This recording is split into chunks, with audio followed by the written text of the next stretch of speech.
కేసులు ఉన్నాయి, మీ మీద ఉన్నాయి. కేసులు పెట్టిన వాళ్ళు మీరు ఒకసారి లేండి.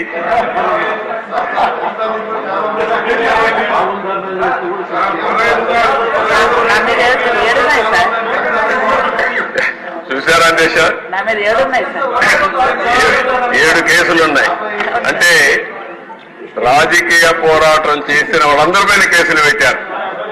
అంటే ఇంకెప్పటికీ బయట రాకూడదు అనుకున్నారు కానీ నేరుగా ప్రజలు ఆలోచించి అసెంబ్లీ పంపించారు అధ్యక్ష అందరినీ.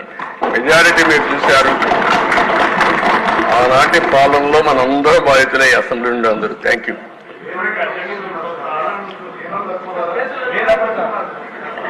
నెక్స్ట్ మీ ఇంట్లో నారాయణ గారు చెప్పినట్టు ఇది నేను చెప్పింది వాళ్ళ పేర్లే ఎక్కువ టైం అవుతుంది చెప్పలేకపోయాను కానీ ఇంట్లో ఉంటే మన పెళ్ళిళ్ళు పిలిచేవాళ్ళం కుటుంబ సమేతంగా.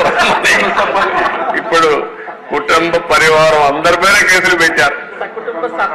సపరివారం అందరి మీద ఒకరిద్దరు కాకుండా అందరిపైన కేసులు. అంటే ఏ విధంగా హెరాస్ చేశారు. ఈ రాష్ట్రంలో ఎవ్వరు వ్యాపారాలు చేయడానికి వీల్లేదు. ఒకవేళ మీరు ఆస్తులుంటే ఆస్తుల్లో కూడా వాటా ఇమ్మంటే ఇవ్వాల్సిందే.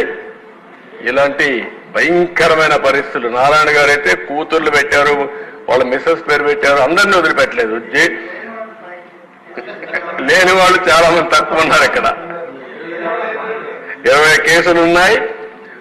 అల్లుణ్ణి, కూతుర్ని, భార్యని అందరినీ సిబిసిఐడి తీసుకొచ్చి ఎక్కడికక్కడ ఎంక్వైరీ మీద ఎంక్వైరీ ఎన్ని చేయాలని చేసే పరిస్థితికి వచ్చారు.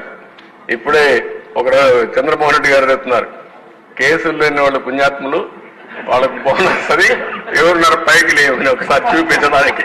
కేసులు లేని వాళ్ళు అదృష్టవంతుల వాళ్ళు. చూసారా దేశ కేసులు లేని వాళ్ళు వీళ్ళు మాత్రం మెజారిటీ బాధితులు.